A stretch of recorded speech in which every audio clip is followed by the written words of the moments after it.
बिहड़ अपने नाना सम्राट केतक की शरण को स्वीकार कर लेते हैं। उसके बाद में शेरी अपने दूत को भेजते हैं कि हार और हाथी हमारे पास में भिजवा दिया जाए। केतक ने मना कर दिया और ये भी कह दिया कि हर और बिहड़ मेरी शरण में है, तो जब तक ये मेरी शरण में है मरते दम तक मैं इसकी रक्षा करूंगा। इस पौणिक ने, कहते हैं राजा केतक, अपने ही नाना के ऊपर युद्ध का आह्वान कर लिया।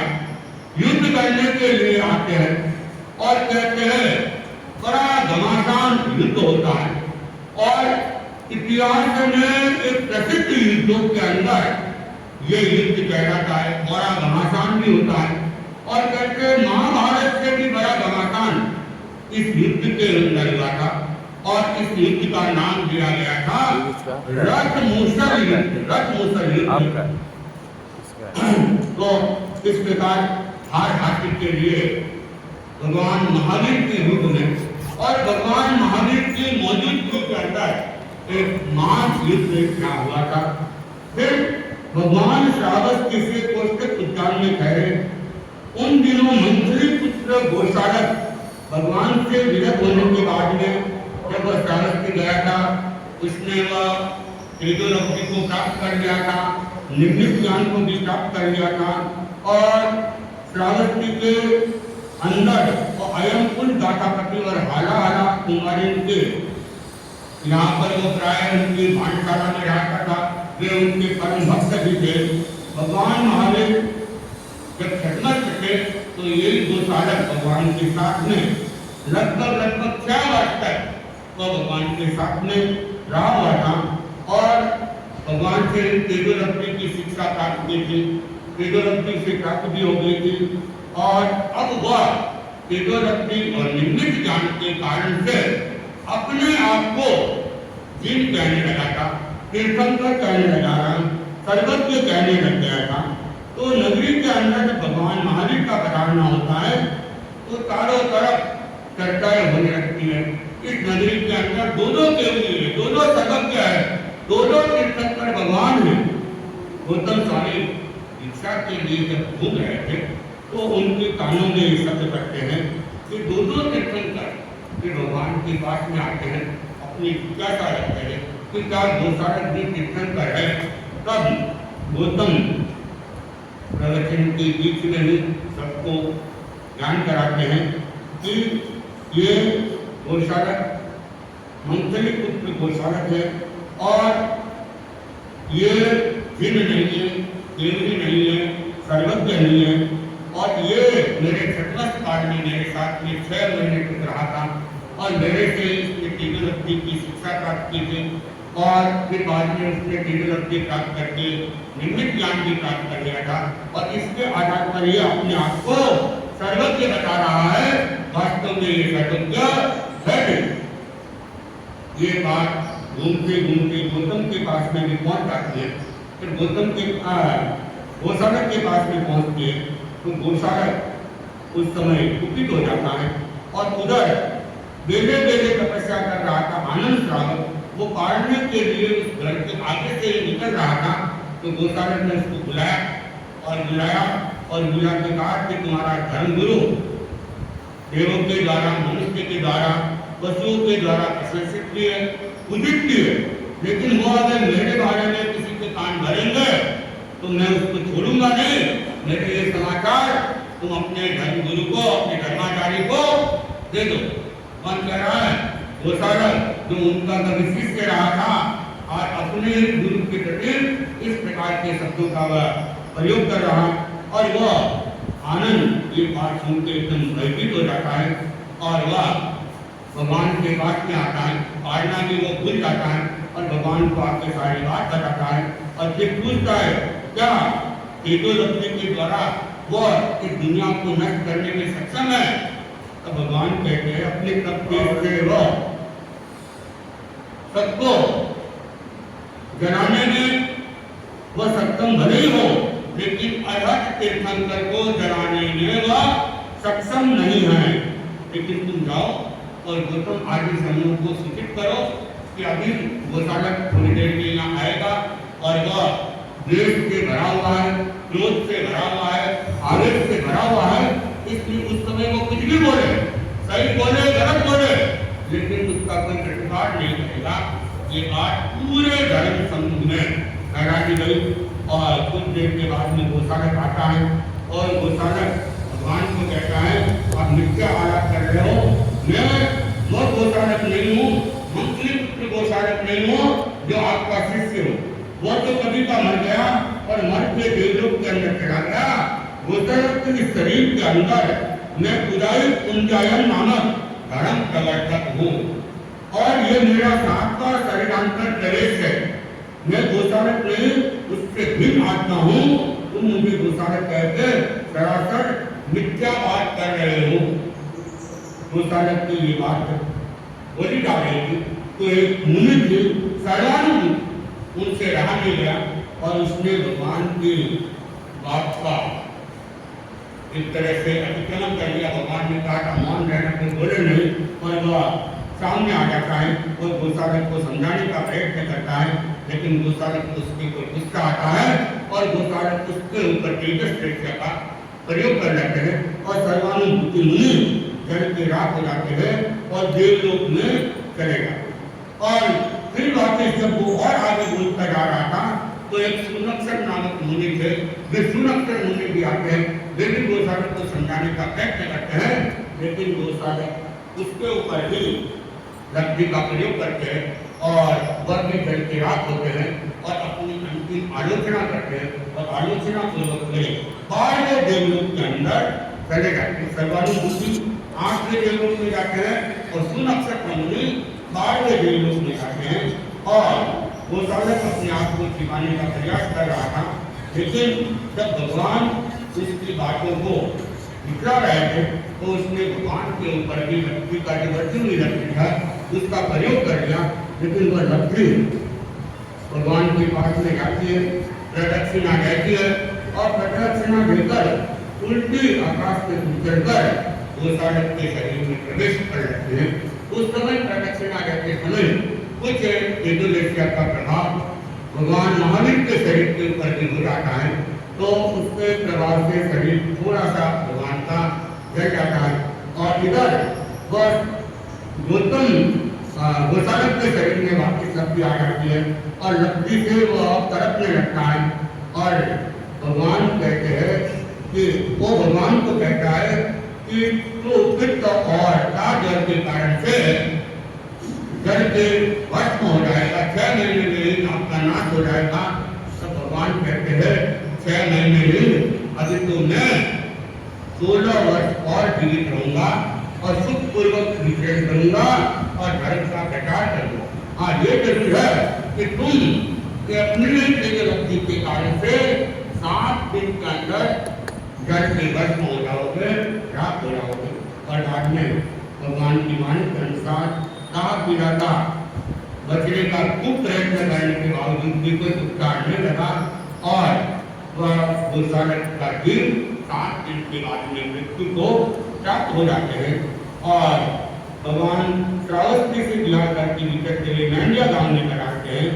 वहाँ वो गोशालक के द्वारा जो लकड़ी छोड़ी गई थी उसका जो प्रभाव उनके ऊपर पड़ा था, उसके कारण से भगवान की विकास उत्पन्न हो गया और उनकी दृष्टि भी भगवान को लगने लगी, काया काफी दुर्बल हो गई और लोगों में चर्चा होने लगी कहीं गोशालक की भविष्यवाणी फलित नहीं हो जाए, कहीं भगवान अब 6 महीने के मेहमान नहीं हो, इस तरह की चर्चा भी फैलने लगी।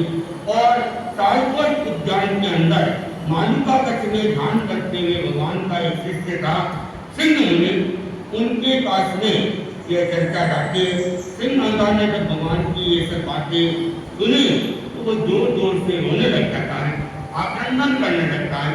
भगवान ने अपनी सर्वज्ञता से जान लिया, संतों को भेजा और सिंह अंगार को अपने पास में बुलाया और सिंह अंगार को कहा मेरा कोई अनिष्ट होने वाला नहीं है, अभी भी 15.5 वर्षों तक मैं जीवित रहता हुआ यहाँ ईचन गंगा तुम कोई प्रकार की चिंता मत करो। लेकिन फिर भी सिंह नंदलाल के वह दुख कम नहीं हो रहा था और भगवान से जब पूछा गया कि इसका उपचार है क्या, तो भगवान ने सिंह नंदलाल को कहा अवश्य ही उपचार है। नंदे गांव में रेवती नाम की एक काका पत्नी है, वह उसके घर के अंदर कुमड़े का और बिजोरे का दो पाक तैयार हो रहे हैं। इनमें से पहला जो पाक है वो मेरे लिए बन रहा है। कुमड़े का जो पाक बन रहा है वो तो मेरे लिए बन रहा है, लेकिन बिजोरा पाक है वो घोड़े के लिए बनाया जा रहा है। तो तुम बिजोरा पाक लेकर आ जाओ, वह मेरे पोषक के रूप में सामने आ जाएगा। तो वह सिंह नंदलाल प्रसन्न माना जाता है और बिजोरा पाक वो याचना करके लेके आता है, मांग के लेके आता है और भगवान ने उस पोषक को स्वीकार किया। तो आपात स्थिति में पोषक भी स्वीकार की जा सकती है, यहाँ से हमें पता चलता है।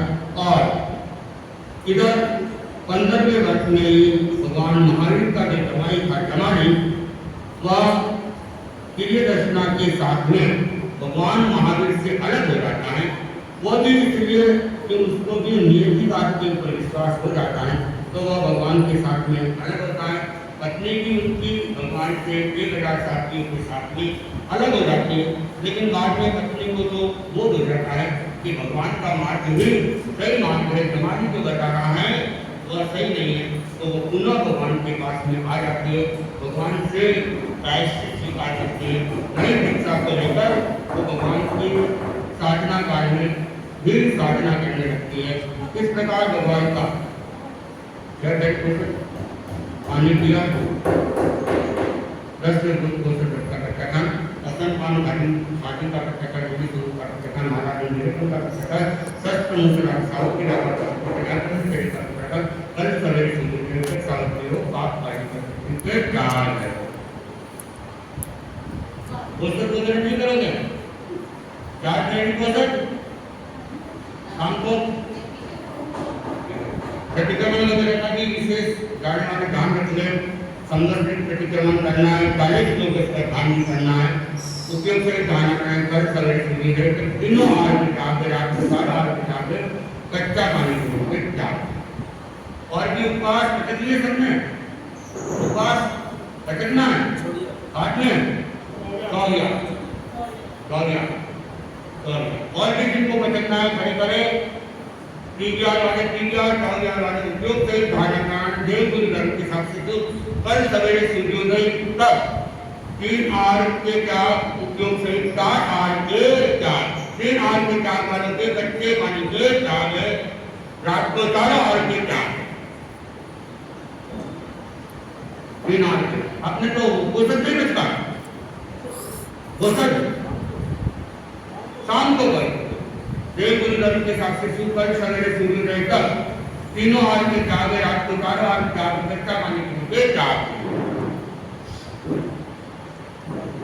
तो जमाने प्रिय रचना ये भी अलग हो गए, बाद में प्रिय रचना तो वापिस संग में आ जाती है। और इस प्रकार भगवान अनेकों का उद्धार करते हुए उनका समय चलता रहता है। और भगवान सर्वज्ञता के 30वें वर्ष में वे कावा में आते हैं और अंतिम चातुर्मास भगवान कावा में करते हैं। राजा हस्तिपाल की ऋतु सभा में प्रभु चातुर्मास हेतु कराते हैं, अनेक भव्य जीवों को उद्बोधित करते हैं। राजा पुण्यपाल ने भगवान के पास में आके दीक्षा की स्वीकार की। भगवान केवली पर्याय के 29 वर्ष 6 महीना 15 दिन तक का पूरे भूमंडल पर विचरते रहे। लाखों लोगों का भगवान ने मार्गदर्शन मिला, जीवन दर्शन मिला। समस्त आर्य जनपद में उनके आश्चर्य पैदा कर दी। अन्य दर्शनों पर भी उनके द्वारा निरूपित तत्व की छाप पड़ी। पशु बलि दास प्रथा शरणागत टूटने लगे। किसी ने प्रेम के नाम से, किसी ने करुणा के नाम से, किसी ने रहम के नाम से अपने अपने धर्मों में अहिंसा को स्थान दिया। सचमुच महावीर का जीवन आलोकपूर्ण था। उनके आलोक में अनेक प्राणों ने तत्व ज्ञान को प्राप्त किया और उन्होंने अपना अंतिम वर्षावार ऋषि तथा मुंशी गणराज्य के प्रमुखों की विशेष प्रार्थना कर कावा में बिताया। श्रद्धालुओं को पता चला था कि भगवान का ये अंतिम वर्षावास है, अतः दर्शन सेवा दर्शन का लाभ दूर दूर तक से लोग आने लगे। भगवान प्रकट करके इसके पता तो भाई तो सबको सूचना मिल गई कि भगवान का क्या है अंतिम चौमासा है, तो दूर दूर से लोग उनके स्नान दर्शन सेवा के लिए आने लगे। कार्तिक कृष्णा त्रयोदशी की रात्रि में भगवान ने अंतिम अनशन कर लिया। भगवान ने चतुर्थ संत को अलग शिक्षाएं पढ़ाई। अंतिम दिन कार्तिक कृष्णा अमावस्या की संध्या में प्रभु ने अपने प्रधान शिष्य इंद्रवती गौतम को वेद विद्वान देव शर्मा को समझाने के लिए भेज देते हैं, क्योंकि गौतम स्वामी को भगवान के प्रति अतिरिक्त मोह था। तो भगवान ने देखा कि यहाँ रहेगा तो और ज्यादा मोहफुल रहेगा, तो इसका मोह कम रहे, इसलिए देव शर्मा ब्राह्मण को समझाने के लिए शाम के समय भेज दिया। और रात को भगवान को क्या होता है निर्वाण की प्राप्ति हो जाते हैं। और ये समाचार गौतम के पास में पहुंचे। गौतम ने देखा भगवान ने ये क्या, जब भगवान को पता था रात को निर्वाण होना है तो मुझे अंतिम रात में साथ में कौन ले रखा, और वह विलाप करने लगा, करने लगा। पर बाद में विलाप करते करते करते फिर उसकी भावधारा में परिवर्तन आता है, मोह कम होता है और गौतम स्वामी को भी केवल ज्ञान की प्राप्ति यहाँ पर हो जाती है। तो इस प्रकार भगवान को निर्माण कराए जाते हैं।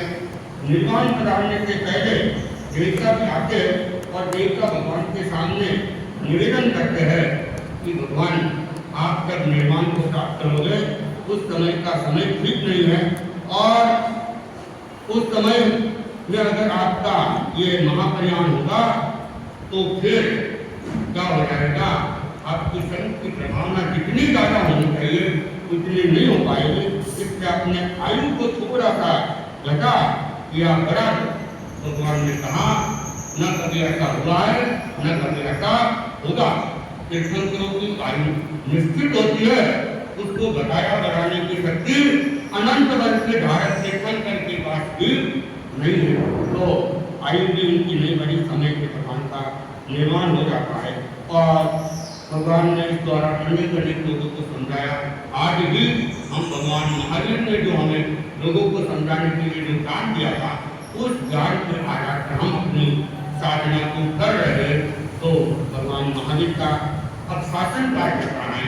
भगवान महावीर के शासन कार्य में सुधर्मा आज अनेक आचार्य हुए थे, तो हम उनका भी संक्षेप के अंदर हम उनको सुनेंगे। उससे पहले अभी महिला मंडल के द्वारा एक गीतिका का संज्ञान होगा, आत्म साक्षात्कार। और उस गीतिका के बाद में जितेंद्र सिंह चोपड़ा आपको 20 मिनट के लिए लगभग 12:30 बजे तक आपको ध्यान का प्रयोग कराएंगे, क्योंकि महावीर की साधना का मुख्य अंग ध्यान। तो 20 मिनट से लगभग 12:30 तक ये ध्यान का क्रम रहेगा। उसके बाद हम भगवान शास्त्र महावीर की आचार्य परंपरा को हम सुनने का प्रयत्न करेंगे।